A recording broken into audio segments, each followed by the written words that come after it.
Hey folks, and welcome back to Glenn and Adrian's Rock Talk. That's Adrian. And that's Glenn. And today we're going to take a look at a Grateful Dead clip from 1981. This is a period of the Grateful Dead that we have never touched on before on this channel. This is the Brent era. So everything before this has come from the Pigpen era. Pigpen being their first keyboard player and was there until 1972. And then we had the Goat Shows for a while. We had Keith on piano and Donna, who just passed away, on vocals. And she was there, they were there really, 71 to 79. And then Brent Midland came in, a different kind of player, but more organ in general, I would say. Like he actually used Pigpen's Hammond organ that had been retired after Pigpen left. And Keith never played the organ, he always played piano. So it was a nice thing to see on stage. Here they're playing in Germany at the Rockpalast show. This is a show where we've seen a couple of other acts. I think maybe we saw Nectar at Rockpalast, if memory serves. So March 28, 1981, a pretty good time to see the band. We're going to take a look at Shakedown Street today, and it's a lengthy version, about 11 minutes. This is one of those songs. It was actually the title track off their 1978 album. Not necessarily the most highly regarded Grateful Dead album, but, you know, their albums were never really the thing with the Grateful Dead. It was always hearing them play. It's their live shows that make a difference and where the magic really happens. So I thought it'd be interesting just to see a totally different era of the Dead. Again, for those who don't know, it's pretty much the original lineup of the Dead, except that now we've got Brent Midland on keyboards. Excited for this. Let's go ahead and check this out. Alrighty.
Shaking on Shakedown Street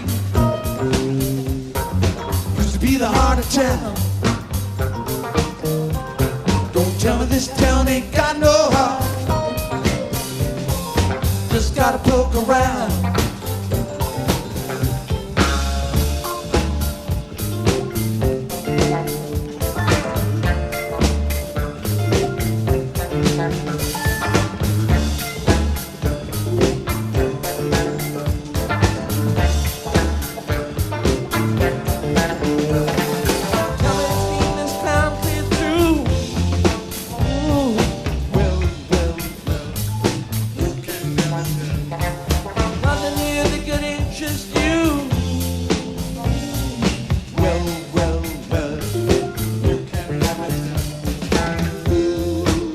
Because you missed out on the thing that we had to start.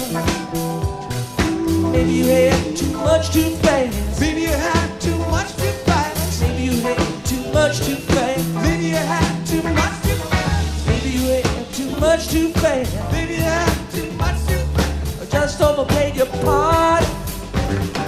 Woo! Nothing shaking on Shakedown Street. Heart of town. Don't tell me this town ain't got no heart.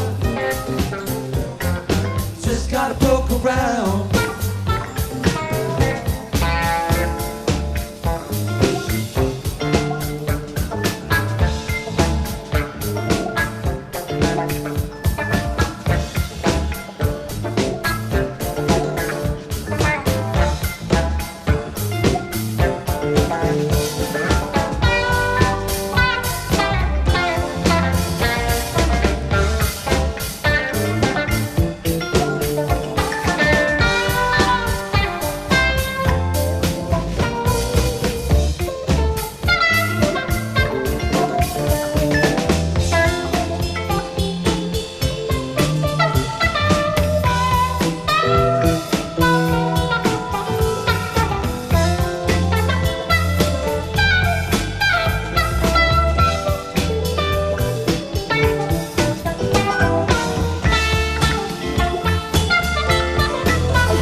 call your darling when it comes to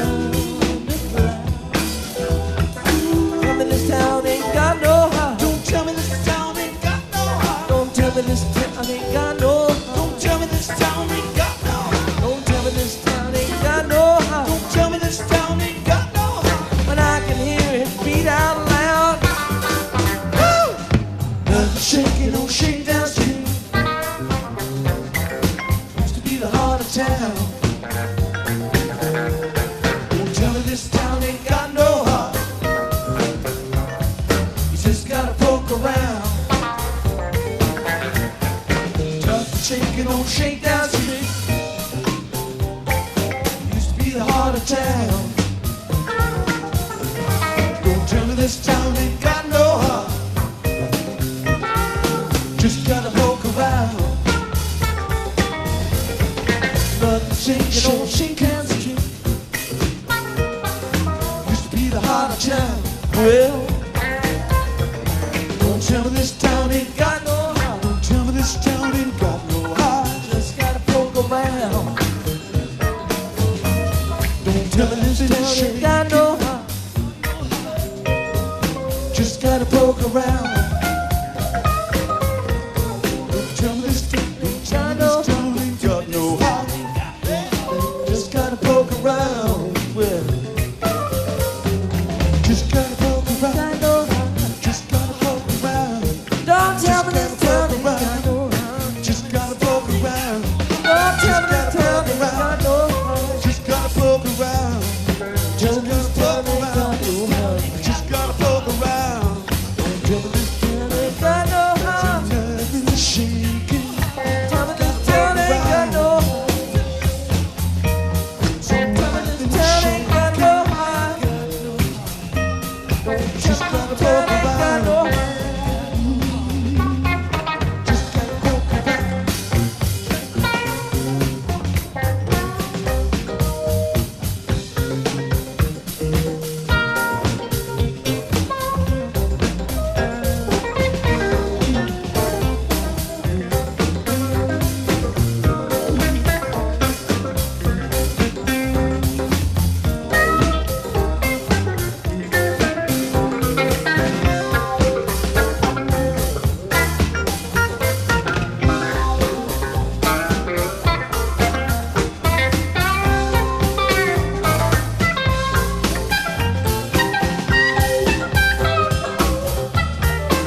A lot of homemade cabinets up there and custom guitars and all kinds of things.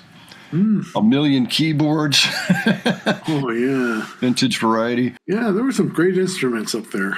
I believe that Doug Irwin made that guitar for Jerry, and I think it's called Tiger. Oh, Yeah, okay. Doug- Yeah, I noticed it's got double coils except for the neck pickup is a single coil. That's right. Yeah. Yeah. And he may even have MIDI capability built into the guitar. It's got its own page on Doug Irwin's page here. He made several guitars for Jerry, but this is it. Tiger, 1973, telling Irwin to make the most extravagant instrument he was capable of. Garcia first played Tiger on August 4, 1979, and used it almost exclusively until 1989. It was the last guitar Garcia played publicly with the Grateful Dead at their last show. Wow. Yeah, this was one of his favorite guitars, I think. Humbuckers all around. Yeah, Jerry had a number of guitars that had their own names and everything. There's really kind of like a jazz ensemble up there because they never stopped playing. They all listened to each other. If you noticed at the end, going back into the last bit, they used visual cues only. They were looking at each other, like, okay, boom, boom, here we go, back to the regular theme. Yeah, I noticed that, actually. Yeah, that's one of those skills every musician would benefit from having. Being able to look up and take a visual cue from the band. That is one way that you can make sure to hit the ends, the beginnings, any particular special breaks in the middle, anything like that. It's a very valuable skill. Communication is important. That's right. In a band. So I thought it was a cool performance. I think that it sounded great. It was a good jam. Yeah, it's a little surprising to me to watch this and realize that Jerry was all of 38 years old there and looked much older. He had a serious issue with heroin, I think, maybe around this time. Unfortunate part of Jerry's legacy. But he was such an incredible person and musicologist. He really knew his music background and history and roots and everything. And it infused the choices that the Dead made for their music, as well as his own Jerry Garcia band. I recently got the Live at the Warfield set that just came out recently, but it was from 1991. It's one of the best 3-day runs I think that the band had done. I'm loving it. It's a highlight. I mean, I've heard a lot of Jerry Garcia band shows. This one sounds fantastic. Jerry was valuable in that way. He was really valuable to the music and all. And I think really he put a little too much of himself into the Grateful Dead to keep it rolling because it became something important to a lot of people, including livelihoods for a large number of people. Maybe if he'd had his way, things would have changed and maybe he would have done less of the Dead later on. But this is 1981, so it's still 14 years off from when the band ended. It's about midway through their run, and it's going well at this point. They're doing okay. They're still not filling up stadiums at this point, but they're doing okay. They're having a very respectable existence, very profitable, but they're putting most of the money back into the band most of the time, so it's not like they have tons of money, but they get by fine. When I was listening to it, they do have a good disco sound to it, through thorough use of the auto wah on the guitars. Yeah, I think that's a Qtron, actually. I think so. Yeah, I think that's a Qtron. Okay. That's basically an auto wah pedal. That was one of the pedals that Jerry also really liked, and that's that sound that we heard. We hear that a lot with Jerry in about the mid-'70s on, I think. And that's what it is. It's his Qtron pedal from Electro Harmonics. Yeah, Electro Harmonics made some pretty good pedals back in the day. I had a flanger at one point, right around this time, actually, 1982, though. I wish I still had it. It was so cool. I've never had a flanger that went so fast. If you wanted, and it worked for certain things. I used it actually as kind of a spaceship landing at one point. It was perfect for that. Yeah, all I can say is, great jam. It's just taking it all in while I was listening to it. I guess I was also paying attention to just, Jerry and Bob, playing the guitars. Bob didn't really play leads. He did play odd interludes on the guitar. Yeah, he was definitely doing the rhythm most of the time. that. But That's right. That's I right. could have sworn I seen him play lead for like a few, I don't know, maybe it was just a few seconds or something. That's possible. That is possible. Maybe just a very, very short lead. Yeah. But generally, yeah. He's more, he kind of has an off-the-wall style of playing himself. This is the thing about the Dead. They all kind of march to their own beat. You know, nobody else plays guitar the way that Bob Weir does. It's very odd in a lot of ways. He does things that even rhythm guitar players don't normally do. I'd listen to a lot of Grateful Dead. I just like seeing it on screen once in a while. So it's good. I haven't listened. Yeah, it's good to see them do it too. Okay, folks, why don't you let us know what you thought of this? If you were a Grateful Dead fan, why don't you let us know what you thought of this particular era, and this particular performance? Sounded pretty good to us. Sounded like they were on top of things. And let us know also if you were maybe at this show or if you attended shows in 1981 or have any history, actually, watching the Dead.